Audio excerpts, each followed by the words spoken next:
नमस्कार, मी सुप्रिया थोरे. माझ्या स्टडी गाईड एज्युकेशनल चॅनलवरती आपले मनापासून स्वागत आहे. तर पहा, 2025 हे नवीन वर्ष आता चालू झालेलं आहे. अजून आपल्या स्टडी रुटीन मध्ये काहीही चेंज केलेला नाही. त्यामुळे तुमच्यासाठी काय नवीन वर्ष, जर तुम्ही या वर्षामध्ये काहीतरी नवीन करण्याचा प्रयत्न कराल, काहीतरी नवीन शिकण्याचा प्रयत्न कराल, तरच ते तुमच्यासाठी नवीन वर्ष असेल. तर आपण येणाऱ्या नवीन वर्षामध्ये काहीतरी अचीव करण्यासाठी मी तुम्हाला आज 5 अशा लर्निंग सांगणार आहे. ते तुमचे ड्रीम्स पूर्ण करतील. जर तुम्ही या 5 लर्निंग जर फॉलो केल्या तर तुम्ही तुमच्या क्लासमध्ये टॉप येऊ शकता. तुम्ही अदर ऍक्टिव्हिटी मध्ये क्लास 1 बनू शकता. तर चला, कोणत्या त्या 5 लर्निंग आहेत त्या आता आपण पाहूया. तर आपली पहिली लर्निंग आहे change your schedule, change your time table.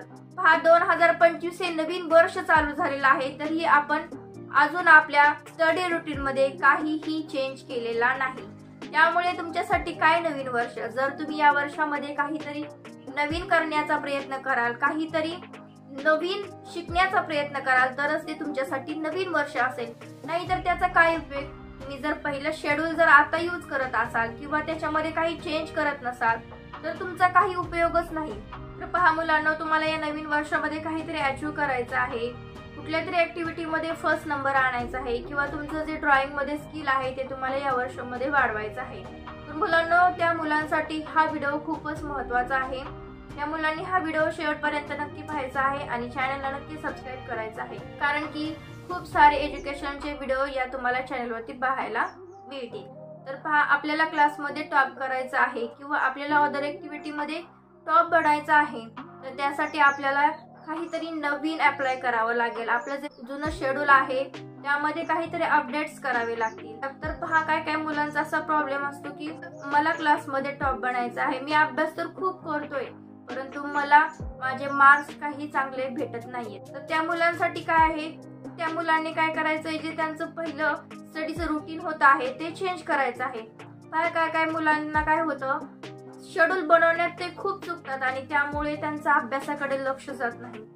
काय मुलांना काय होतं, सकाळी त्यांचा खूप चांगला अभ्यास होतो, मग त्यांनी काय करायचं आहे, सकाळचं प्लॅनिंग करायचं आहे की कुठल्या टाइम मध्ये आपण अभ्यास करू शकतो. कारण की प्रत्येकाचं रुटीन असतं ते सगळं वेगवेगळं असतं, कारण की प्रत्येकाचं स्कूलचं टायमिंग हे वेगवेगळं असतं. मग त्या स्कूलच्या टायमिंग मध्ये आपण कधी स्टडीचं प्लॅनिंग ऍडजस्ट करायचं ते त्यांनी पाहायचं आहे. तर काय मुलांचं काय होतं, संध्याकाळी त्यांना खूप चांगला अभ्यास करायला जमतो. संध्याकाळी जे ते वाचतील, लिहितील ते त्यांच्या पटकन लक्षात राहायला येतं. हा स्टडी मध्ये मेन पॉइंट असा आहे की आपण कधीही उठतो आणि अभ्यासाला बसतो, तर ते प्लॅनिंग खूप चुकीचं आहे. कारण की आई वडिलांना वाटतं की मुलगा हा अभ्यास करतोय, पण ऍक्च्युली तो अभ्यास करतच नाही. कारण तो स्वतः अभ्यास करत असतो पण त्याच्या माइंड मध्ये, मेमरी मध्ये काही स्टोअरच होत नसतं. बऱ्याचदा हा प्रॉब्लेम मुलांना फेस करावा लागतो. तर मुलांनी काय करायचं आहे, स्वतःच आपला स्टडी कधी होत आहे हे लक्ष ठेवायचं आहे. आता पहिल्यांदा स्टडी करताना काय करायचं आहे, सकाळी स्टडी करायला बसायचंय. सकाळी स्टडी केल्यानंतर तुम्ही किती वाचलं हे थोड्या वेळाने रिव्हिजन करायचं आहे. आपल्याला किती रिमाइंड होतं ते पाहायचं आहे. त्याच मुलाने काय करायचं, संध्याकाळी स्टडीला बसायचंय.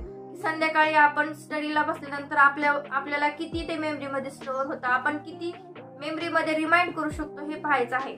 जर त्या दोन्ही रुटीन मध्ये जर तुम्हाला फरक दिसेल तर तुम्हाला जो बेस्ट वाटेल तो तुम्ही टाइम मध्ये फिक्स करायचा आहे. पहा, मुलांचं काय होतं, कधीही येतात आणि अभ्यासाला येऊन बसतात आणि गोंधळून जातात की कुठला अभ्यास करावा आणि आज काय करावं, आणि आज स्कूलमध्ये हा अभ्यास दिलेला आहे तर घरी येऊन काय करायचं. तर काय करायचं आहे, प्रॉपर टाइम टेबल बनवायचं आहे.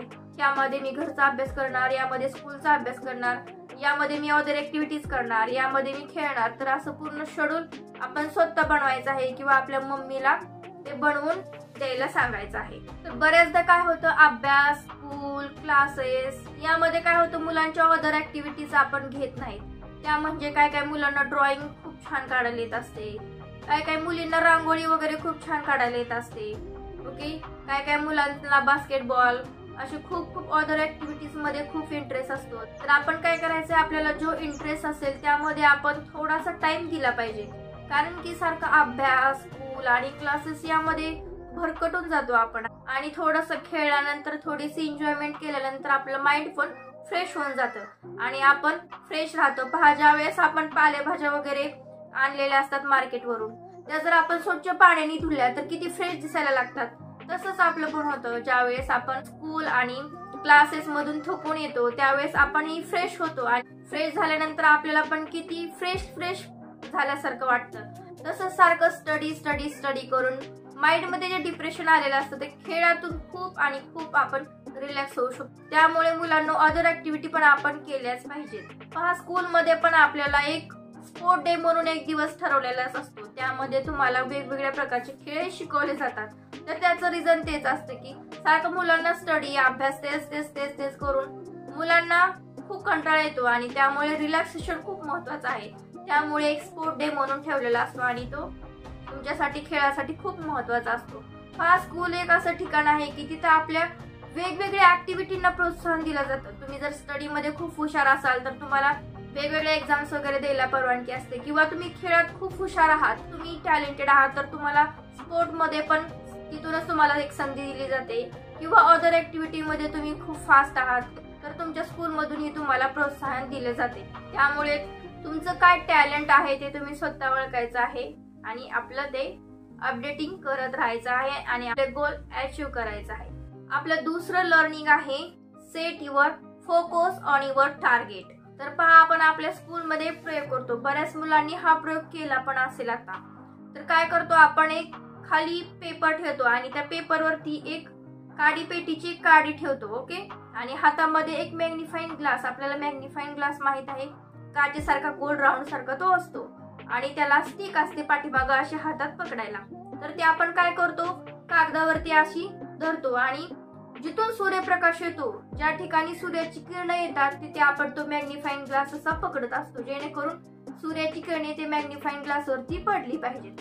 तर काय करायचं आहे, प्रयोग मध्ये तुम्ही केलेला असेल, जमिनीवरती एक कागद ठेवायचा आहे आणि त्याच्यावरती एक काडी पेटीतली काडी ठेवायची आहे आणि तो मॅग्निफाइंग लेन्स त्या कागदावरती धरायचा आहे, जेणेकरून सूर्याची किरणे लेन्सवरती पडतील.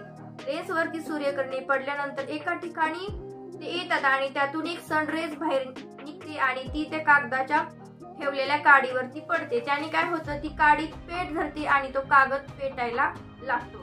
तर पहा, ह्या ऍक्टिव्हिटी मध्ये आपण काय केलं, ह्या प्रयोग मध्ये काय केलं, आपण सूर्याची किरणे एका जागेला फोकस करण्याचा प्रयत्न केला. कशाने, तर मॅग्निफाइंगच्या ग्लास मध्ये. तर त्यामुळे काय झालं, तर खालचा हा कागद पेटला, काडी पेटी पेटल्यामुळे. तर पहा, हा सगळा काय झाला प्रयोग फोकसचा.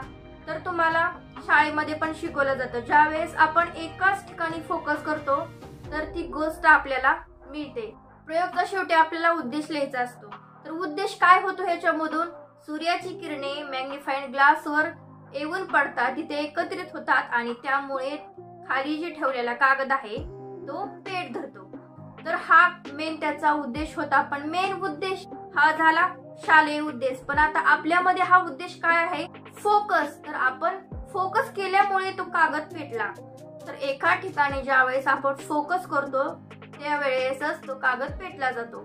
तर ह्याचा मेन उद्देश असा आहे की ज्या वेळेस आपण अभ्यास करताना पूर्ण कॉन्सन्ट्रेशन एका ठिकाणी करतो त्यावेळेस आपण तो अभ्यास करतो. पहा, बऱ्याचदा मुलांना काय होतं, अभ्यास करतात, एनी टाइम कधी अभ्यासाला बसतात, मम्मी पप्पा म्हणले अभ्यासाला बस किंवा स्कूलमध्ये टीचर म्हणले अभ्यासाला बसतात, काहीतरी अभ्यास करतात, कारण की त्यांचा फक्त एकच उद्देश असतो अभ्यास करायचा. तो अभ्यास आपल्या मेमरीमध्ये किती स्टोअर झाला हे त्यांना काही घेणं देणं नाही. आणि काय म्हणतात, टीचर्सला येऊन काय म्हणतात की मी खूप अभ्यास केला होता परंतु रिझल्ट माझा कसा आला हेच मला कळलं नाही. पहा, असे खूप मुलांचे प्रॉब्लेम्स मी स्वतः पाहिलेले आहेत. मला पण खूप मुले म्हणतात की मॅडम अभ्यास तर खूप करतो परंतु एक्झाम मध्ये काय होतं तेच कळत नाही, एक्झाम मध्ये सगळं विसरल्यासारखं वाटतं, स्टोअरच नाही असं वाटतं काहीच. याचा मेन मुद्दा असा आहे की तुम्ही फुल कॉन्सन्ट्रेशनने अभ्यास करत नाहीत, फुल कॉन्सन्ट्रेशनने तुम्ही ते वाचन करत नाहीत किंवा स्टडी करत नाहीत, त्यामुळे तुम्हाला हा प्रॉब्लेम फेस करावा लागतो.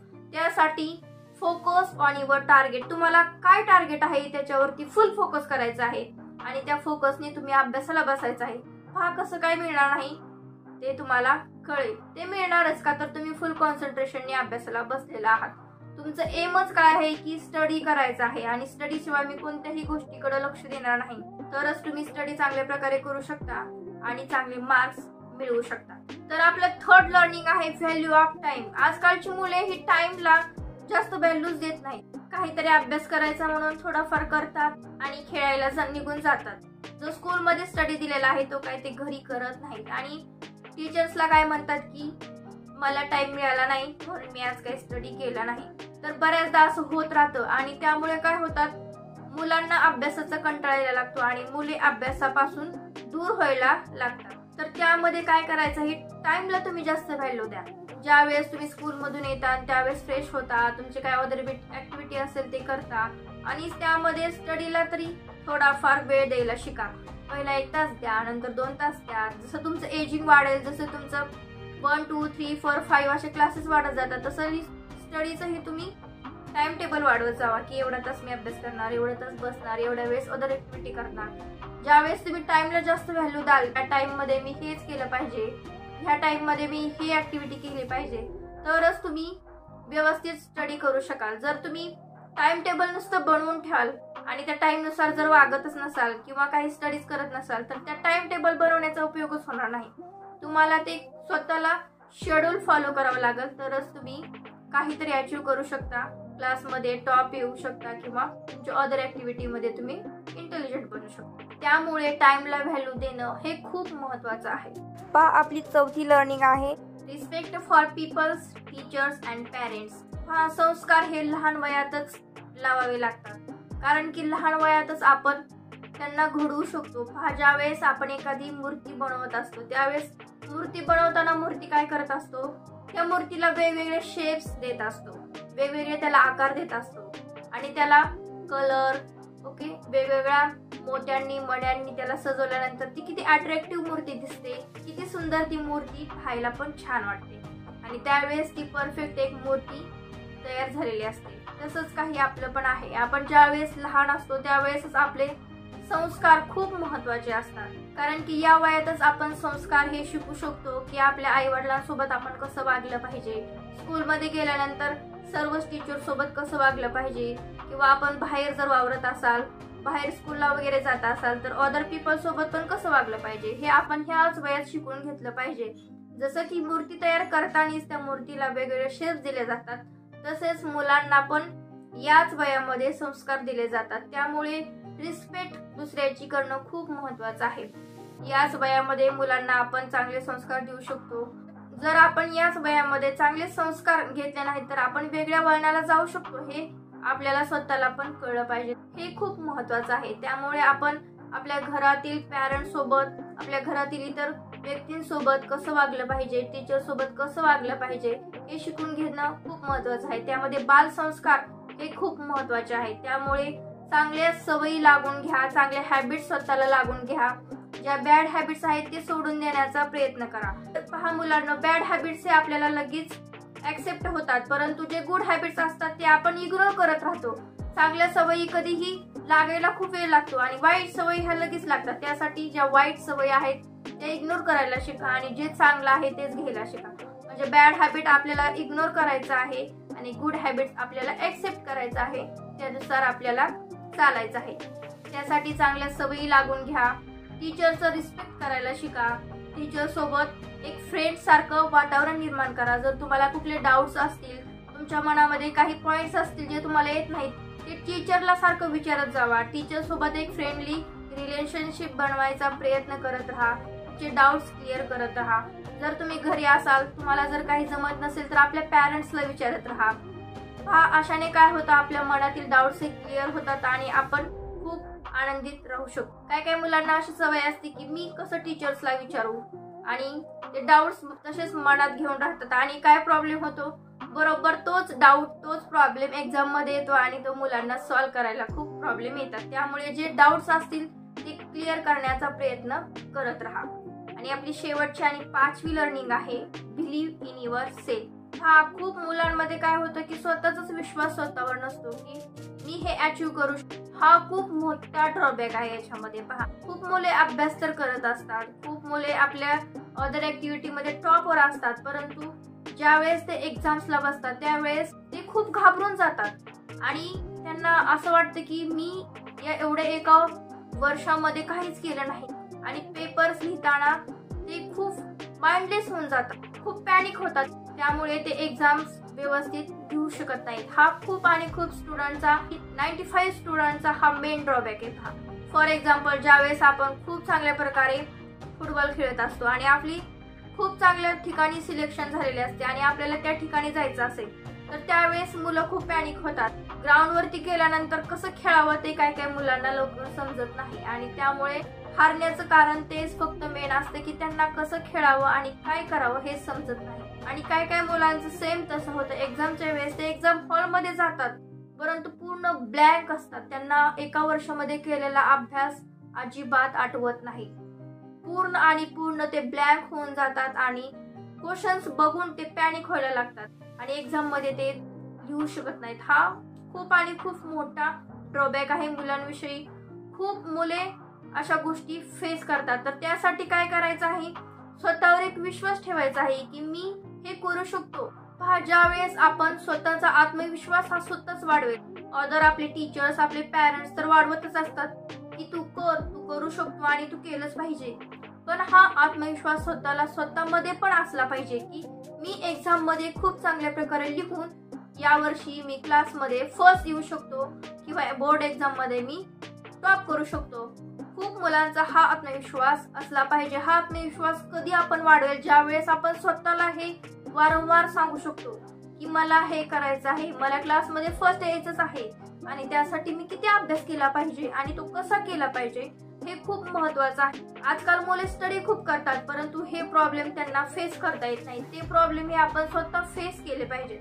जी मुलं हा प्रॉब्लेम फेस करतात ना, ते पहा सगळे टॉप लेवलला असतात आणि जी मुले थोड्या गोष्टीसाठी पॅनिक होत राहतात, डिस्टर्ब होत राहतात, ती मुले पाठीमागे राहतात. आपल्याला स्वतःला सुद्धा प्रश्न पडतो की मी एवढा अभ्यास केला होता आणि मला मार्क्स एवढे कमी कसं काय मिळाले. मग आपण ती मुवमेंट आठवली पाहिजे की मी एक्झामच्या वेळेस व्यवस्थित पेपर लिहू शकलो नाही किंवा लिहू शकले नाही, त्यामुळे मला मार्क्स कमी पडले आहेत. तर आपले मार्क्स चांगले यावेत, आपण क्लासमध्ये फर्स्ट यावे, यासाठी आपला स्वतःवरचा आत्मविश्वास कायम टिकून राहिला पाहिजे.